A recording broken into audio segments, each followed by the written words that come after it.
ನಮಸ್ಕಾರ ಸ್ನೇಹಿತರೆ, ಬ್ರಾಹ್ಮಿ ಬುಡ್ಗೆ ಸ್ವಾಗತ. ನಾನು Raghavendra. Haridas Bhat and sons catering ಸರ್ವಿಸಿಂದ ಇವತ್ತು ಗೊಜ್ಜು ಮಾಡುವ ವಿಧಾನವನ್ನು ಶ್ರೀನಿವಾಸ್ ಭಟ್ ಅವರು ತಿಳಿಸಿಕೊಡಲಿದ್ದಾರೆ. ಮೆಂತ್ಯ ಹಾಕೋದು ಎಲ್ಲದಕ್ಕೂ ಮೊದಲು ಮೆಂತ್ಯನೇ. ಮೆಂತ್ಯ ಇಲ್ಲದೆ ಅದು ಕೆಲಸ ಇಲ್ಲ. ಮೆಂತ್ಯ ಇಲ್ಲದರೂ ಬೇರೆ ಮಾಡ್ಬೋದು. ಇದಕ್ಕೆ ಉದ್ದಿನಬೇಳೆ,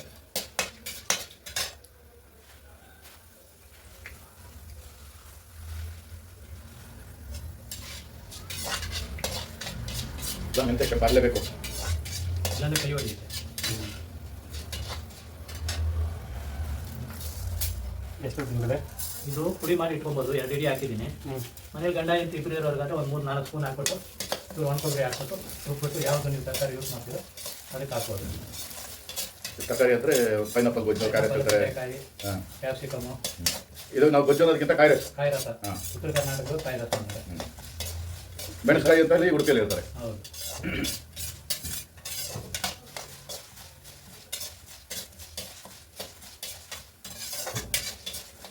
ಉದ್ದಿನಬೇಳೆನೂ ಕೆಂಪಾಗುತ್ತೆ.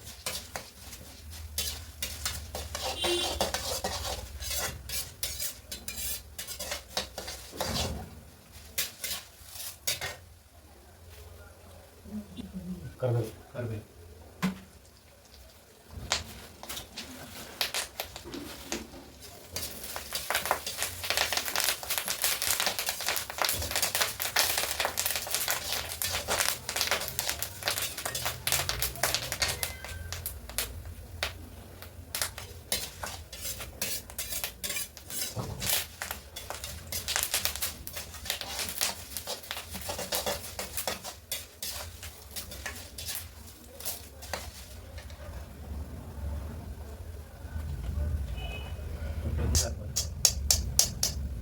ಹಿಂಗು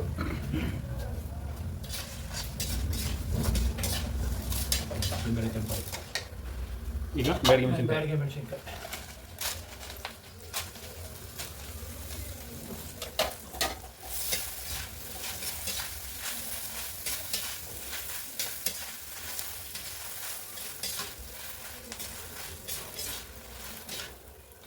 ಹಾಗೆ ಬಿಳಿ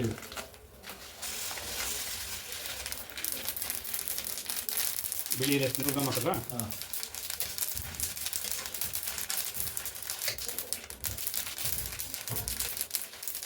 ಇದು ಗೊಜ್ಜು ಮಾಡುವ ವಿಧಾನ. ಎಲ್ಲೂ ತೀರಾ ಫ್ರೈ ಆಗ್ಬೇಕಂತೇನಿಲ್ಲ. ಎಳ್ಳು ಹೊಡಿತಾ ಇದ್ದಾರೆ. ಎಳ್ಳು ಹೊಡಿಲಿಲ್ಲ ಅಂದರೆ ರುಚಿನೇ ಬರೋಲ್ಲ.